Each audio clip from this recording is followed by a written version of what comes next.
नमस्कार सभी विद्यार्थियों को। बहुत ही महत्वपूर्ण टॉपिक ब्रूनर का निर्मितवाद सिद्धांत रीट के लिए अच्छा रहेगा, यहाँ से क्वेश्चन आने के चांस हैं। ब्रूनर का निर्मितवाद सिद्धांत, इन्होंने एक किताब लिखी थी जिसका नाम था प्रोसेस ऑफ एजुकेशन, और इसमें इन्होंने निर्मितवाद का सिद्धांत दिया था। इन्होंने इस सिद्धांत को 3 भागों में बांटा।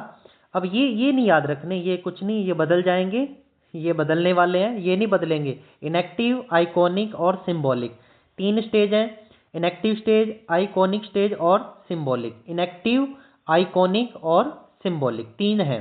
पहली जो है वो 18 माह तक, दूसरी है 7 साल तक और तीसरी है 7 साल के बाद। ठीक है, इनएक्टिव 18 महीने तक और आइकॉनिक 18 माह से लेकर के 7 साल तक और सिंबॉलिक रहेगी 7 साल के बाद। ठीक है, अब पहली जो अवस्था है, यहाँ से प्रश्न जो अप्लाइड क्वेश्चन होंगे वो कैसे बनेंगे कि ब्रूनर के अनुसार कोई बच्चा दूध की बोतल को देख करके अपना मुंह जो है वो चलाता है या भूख लगने पर रोता है, तो यह यह निर्मितवाद सिद्धांत के आधार पर यह कौन सी अवस्था है? तो ये कौन सी अवस्था रहेगी? इनएक्टिव स्टेज रहेगी। इस अवस्था के अंदर बच्चा कौन सी क्रियाएं करेगा? गामक क्रियाएं करेगा। अनुभूतियां जो रहेंगी उसकी, उनको गामक क्रियाओं के माध्यम से वो व्यक्त करता है। यानी कि जब उसे भूख लगेगी तो वो रोने लग जाएगा, जब उसे अपनी पसंद की कोई चीज नहीं मिली तब भी वो रोएगा। ठीक है, तो इस प्रकार की क्रियाएं जो है वो बालक करेगा। दूसरी है आइकॉनिक स्टेज, जो 18 माह से 7 साल तक चलेगी।